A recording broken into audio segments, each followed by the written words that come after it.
ওর নাম মালা। ঢাকা শহরের কয়েক লক্ষ বাস্তুহারা গরিব দুঃখী নারীর একজন। আজ সকালটা ওর জন্য খুব গুরুত্বপূর্ণ। এই বাড়ির বাড়িওয়ালা আজ জাকাত হিসেবে শাড়ি বিতরণ করবেন গরিব মানুষের মাঝে। ভাগ্য সহায় হলে অনেকের মতো ওর ভাগ্যেও একটা শাড়ি জুটবে আজ।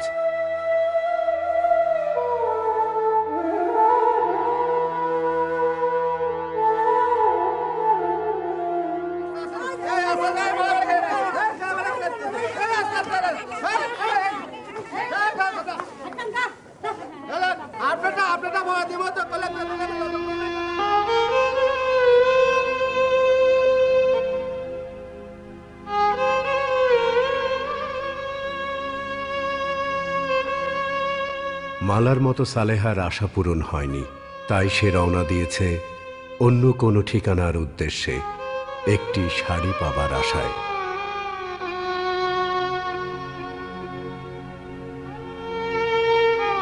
মালার আশা আজ পূরণ হলেও আগামী বছর আবারও ওকে আসতে হবে জাকাত হিসেবে দেয়া একটি মাত্র শাড়ির জন্য।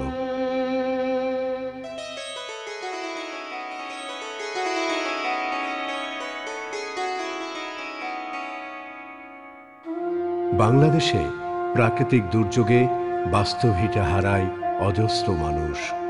মঙ্গা, ঘূর্ণিঝড় কিংবা নদী ভাঙন কেড়ে নেয় ওদের নিরাপদ আশ্রয়ের স্বপ্ন। ভিটামাটি হারানো আশ্রয়হীন এই মানুষেরা ঠাঁই নেয় ধনীর দরজায়।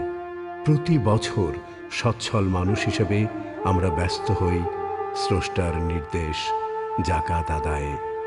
সম্বলহীন মানুষের দিকে বাড়িয়ে দিই সাহায্যের হাত।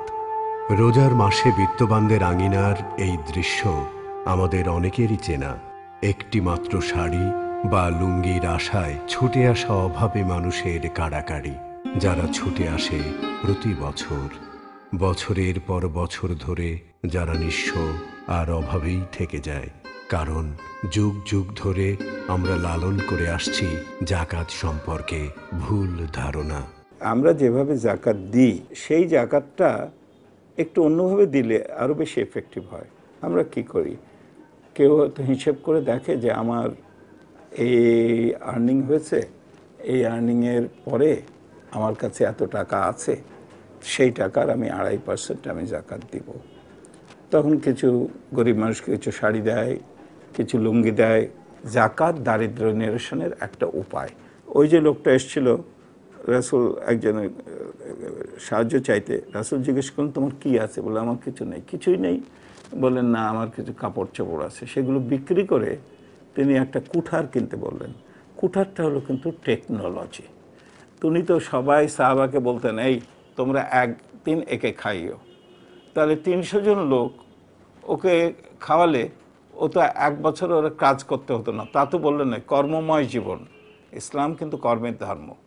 তো ওই কর্ম ভালো কর্ম করতে হবে অবশ্য। তো ওই কর্মের মধ্যে থাকতে হলে তাকে একটা জীবিকার পন্থা করে দিতে হবে। এটা চাইনিজ ম্যাক্সিমে বলে যে কাউকে যদি মাছ খাওয়াতে চাও একদিনের জন্যে, তো বাজার থেকে মাছ কিনে দাও। আর কাউকে যদি সারা জীবন মাছ খাওয়াতে চাও, তো মাছ ধরা শিখিয়ে দাও, একটা ছিপ কিনে দাও।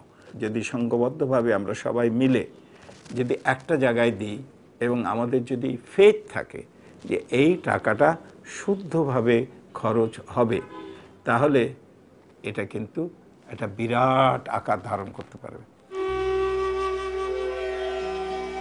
ফরিদপুর জেলার সাদিপুর গ্রামের এই মানুষটির নাম আব্দুল বারেক। উত্তাল পদ্মার ভাঙনে ভিটেমাটি হারিয়ে একসময় নিঃস্ব হয়ে পড়েন তিনি। নিদারুণ বঞ্চনার শিকার হয়ে তার পরিবারকে আশ্রয় নিতে হয় অন্যের বাড়িতে। এমনই এক অবস্থায় তার পাশে এসে দাঁড়ায় কোয়ান্টাম ফাউন্ডেশন।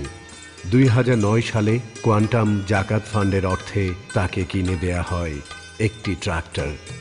বদলে যেতে শুরু করে তার জীবন। প্রথম বাড়ি ছিল আমার সাদিপুর। 3 বছর আগে আমার নদীতে ব্যাঙ্গে সর্বহারা হয়ে যায়। কোয়ান্টাম থেকে আমার 54,000 টাকা দেয়। 54,000 টাকা দিয়ে আমি এই গাড়িটা কিনি। এই গাড়িটা কিনে তখন আমি বাড়িঘর করেছি, হালের বলদ করেছি, চাষ করে খাই দিয়ে আমরা সুখী শান্তিতে আছি পরিবার নিয়ে।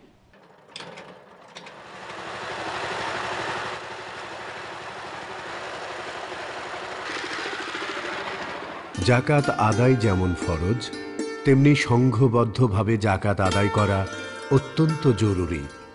এ উদ্দেশ্যেই 1996 সালে গঠন করা হয় কোয়ান্টাম জাকাত ফান্ড। কোয়ান্টামের সদস্যরা তাদের জাকাতের অর্থ সংঘবদ্ধভাবে দান করেন এ ফান্ডে। জাকাত দিলে সম্পদ বাড়ে। দাতা যা দান করেন প্রাকৃতিক নিয়মেই তা বহুগুণ বৃদ্ধি পেয়ে ফিরে আসে দাতার কাছে। আমি 2006-এ মানে 4 বছর আগে ধানমন্ডি শাখাতে একটি জাকাতের আলোচনা শুনি। তখন আমি ফিল করি জাকাত দেওয়া উচিত। আর আমি হিসাব করে দেখলাম তখন আমার 4,500 টাকা জাকাত হয়েছে এবং ওই বছর আমি কোয়ান্টাম জাকাত ফান্ডে 4,500 টাকা দিই। এরপর প্রতি বছর আমি দিয়ে যাচ্ছি। আল্লাহর রহমতে এবছর আমি 40,000 টাকা জাকাত দিয়েছি। জাকাত আমি এর আগেও দিয়েছি, অনেক বছরই জাকাত দিয়েছি, শাড়ি লুঙ্গি এভাবে দিয়েছি, কিন্তু আমার জীবনে কখনো প্রবৃদ্ধি আসতেছে না এবং আমার এই সম্পদ বৃদ্ধি পাচ্ছে না, মানসিক তৃপ্তি পাচ্ছি না এবং যাদেরকে আমি জাকাত দিতাম এদের কোনো ভাগ্যে কোনো পরিবর্তন আসছে না। 2005 সনে আমি 12,500 টাকা দিলাম, ঠিক পরের বছর 26,500, এর পরের বছর 67,000 টাকা, 2008 সনে 1,35,000 টাকা, 2009 সনে 2,30,000 এবং 2010 সনে 2,60,000 টাকা আমার জাকাত আসে। আমার পরিবারের যে অন্যান্য সদস্য ওনাদেরকে বললাম যে আপনারাও যার যার সম্পদ অনুসারে আপনারা হিসাব করে জাকাতরা মানে কোয়ান্টাম ফাউন্ডেশনের জাকাত ফান্ডে দিয়ে দেন, আপনাদের জীবনে এরকম প্রবৃদ্ধি আসবে। যশোর জেলার দরিদ্র এই নারীর নাম জহুরা খাতুন। ছেলে সালাম খান বাবুকে নিয়ে একসময় তার দিন কেটেছে অভাব অনটনে। আমি আগে বেকার ছিলাম। আমার মা জাকাতের 50,000 টাকা কোয়ান্টাম ফাউন্ডেশন থেকে আমাকে এনে দেয়। আমি গাড়িটা কিনে এখন আমি স্বাবলম্বী এবং সংসার প্রয়োজন নিয়ে আল্লাহর রহমতে ভালোই আছি। কোয়ান্টাম জাকাত ফান্ডের অর্থে বাবুকে কিনে দেয়া হয় একটি পরিবেশ বান্ধব অটোরিকশা। আজ তার দিন কাটে আনন্দে। কোয়ান্টাম জাকাত ফান্ড ওদের দিয়েছে সচ্ছল জীবন।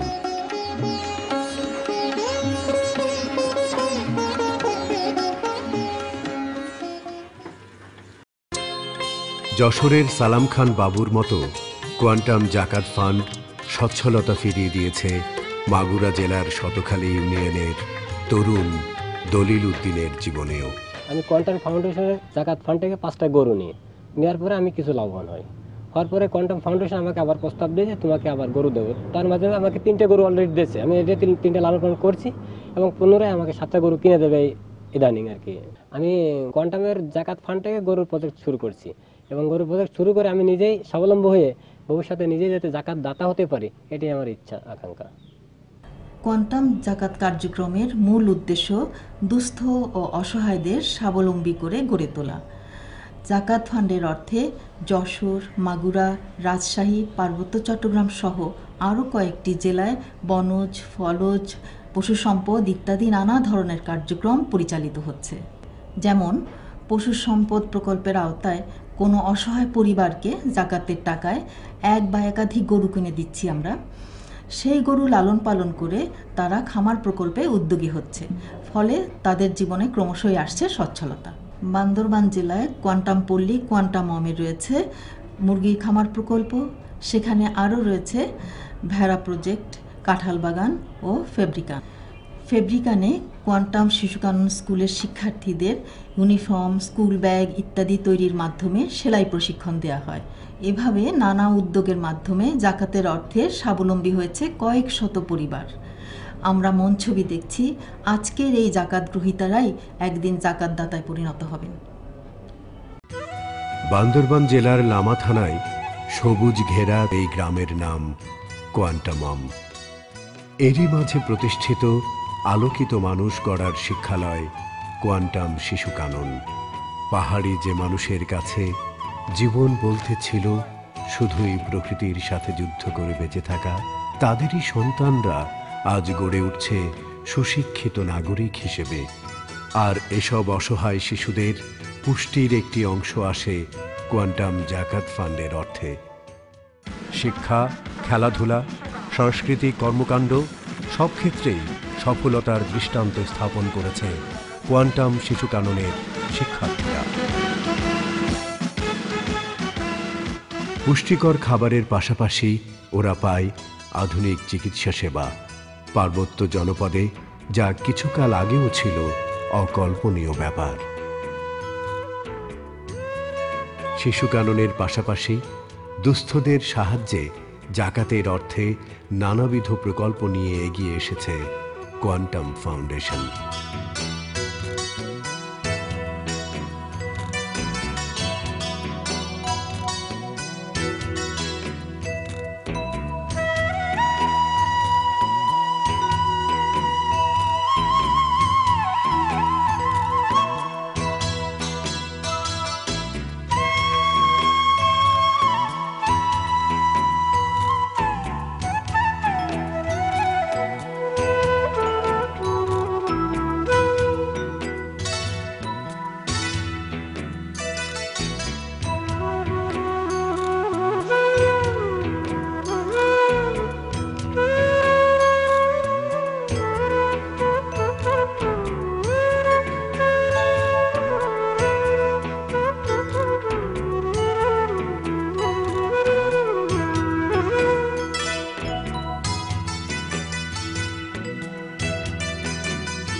জাকাত ইসলামের 5টি মৌলিক বিষয়ের অত্যন্ত গুরুত্বপূর্ণ একটি বিষয়। আল্লাহ রাব্বুল আলামিন জাকাত ফরজ করেছেন মানব জাতির অর্থনৈতিক মুক্তির জন্য। প্রত্যেক বিশ্বাসী নারী পুরুষ এবং সচ্ছল ব্যক্তির প্রতি এই জাকাত পরিশোধ করা ফরজ। জাকাতের অর্থ কাদের ভিতরে বিতরণ করতে হবে, আল্লাহ রাব্বুল আলামিন এই বিষয়টি সুস্পষ্টভাবে বলে দিয়েছেন সূরা তাওবার 60 নম্বর আয়াতে। সেখানে আল্লাহ পাক উল্লেখ করেছেন পরিষ্কারভাবে যে ফকির, মিসকিন এবং জাকাত আদায়কারী কর্মকর্তা কর্মচারী বৃন্দ, নও-মুসলিম, দাস মুক্তি, ঋণ মুক্তি এবং লোকদের মনতুষ্টির জন্য আর ইসলামের প্রসার, দাওয়াত এবং প্রতিষ্ঠার খাতে এই জাকাতের টাকা ব্যয় করা যাবে। এখানে একটি বিষয় খুবই উল্লেখযোগ্য যে জাকাতের টাকা ফকির মিসকিনকে অগ্রাধিকার ভিত্তিতে দিতে হবে। তাহলে আমাদের এখানে প্রশ্ন আসে, পাহাড়ি, বাঙালি, আদিবাসী, হিন্দু, খ্রিস্টান এরা যদি দরিদ্র হয় তারা কি জাকাতের টাকা পাবে, তাদেরকে দেয়া যাবে? অবশ্যই নবীজির এবং খোলাফায়ে রাশেদিনের নীতিমালা অনুসরণে আজও এবং কিয়ামত পর্যন্ত যে কোনো দেশে যে কোনো জায়গায় আদিবাসী হোক, হিন্দু হোক, খ্রিস্টান হোক, যে কোনো ধর্ম, বর্ণ, গোত্রের লোকদেরকে তারা অভাবী হলেই হলো, ফকির মিসকিনের অন্তর্ভুক্ত হলেই তাদেরকে জাকাতের টাকা দেয়া যাবে। এখন একটি প্রশ্ন যে জাকাত কি ব্যক্তিগতভাবে আদায় করব না সম্মিলিতভাবে? আমরা নবীজির এবং খোলাফায়ে রাশেদিনের প্র্যাকটিস যদি দেখি তাহলে বিষয়টি পরিষ্কার হয়ে যায় যে নবীজি সম্মিলিতভাবে জাকাত আদায় করেছেন এবং সম্মিলিতভাবে জাকাত বিতরণ করেছেন। তাই কোয়ান্টাম ফাউন্ডেশন দারিদ্র্য বিমোচনের লক্ষ্যে আল্লাহ রাব্বুল আলামিনের এই বিধানটিকে কার্যকরী করার জন্য একটি জাকাত ফান্ড গঠন করেছে। যেই জাকাত ফান্ডের টাকা শরিয়াত মোতাবেক সংগৃহীত হয় এবং শরিয়াত মোতাবেক নির্ধারিত খাতে এটি ব্যয় করা হয়। ওদের কারো বয়স 6 মাস, কারো বা 6 বছর, আর 10টি শিশুর মতো মা বাবার আদরে লালিত হওয়ার সুযোগ তাদের হয়নি।